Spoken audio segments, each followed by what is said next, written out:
In today's world, we are surrounded by technology, our phones, computers, and constant connectivity. While these tools keep us up to date, they can't help us with life's deepest struggles. When you face real challenges like depression, loss, or personal hardship, there's no app to guide you through it. You are left with only one thing: your mind. In those moments, you may have support from friends, therapists, or loved ones, but there are still 24 hours in a day, and much of that time, you are alone in your thoughts. Your brain can pull you into dark places, try to control you, and tempt you to give up. If you don't learn to take control of your thoughts, your mind will control you. When I was younger, I didn't know how to make things work, but one thing I was sure of was the importance of hard work. I'd hear it constantly: "You've got to work hard," and I struggled. I couldn't grasp paragraphs to pass tests. I'd read something, then reread it, write it down over and over until I finally understood.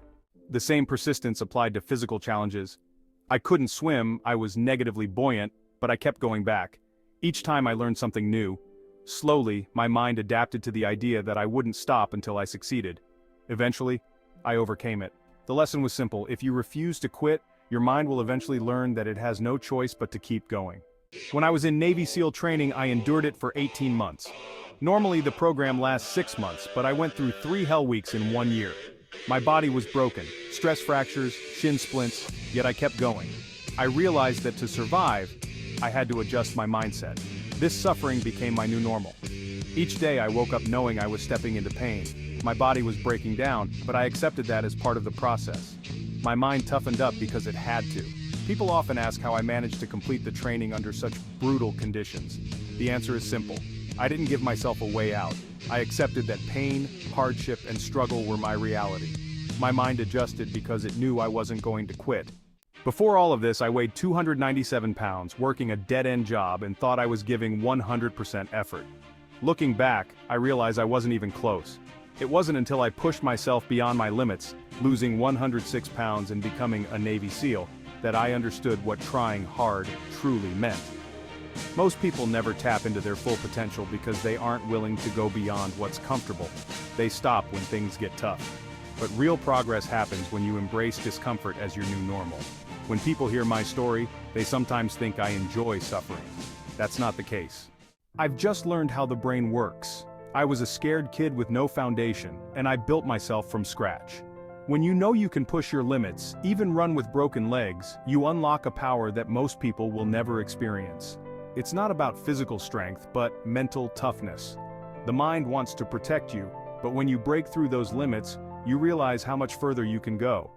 At 3:30 or 4 in the morning, I'd be duct taping my broken feet, preparing for another day of intense training. Even though I was at a disadvantage, I showed up every day. That resilience gave me power. If you look at adversity and think, "I'm broken, I can't do this," you'll fail.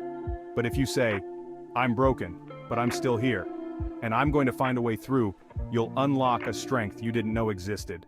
When life gets hard, your brain doesn't dwell on your past or the people who hurt you. In moments of deep suffering, it focuses on survival. Anger fades, and what's left is the will to keep moving forward. That's where true growth happens. It's not about proving people wrong, it's about digging deep into who you are and finding the strength within you. But this strength doesn't come from comfort. It comes from spending time with yourself, reflecting on what you truly want in life, and committing to it. You can't find this from someone else. It takes accountability, and accountability is hard.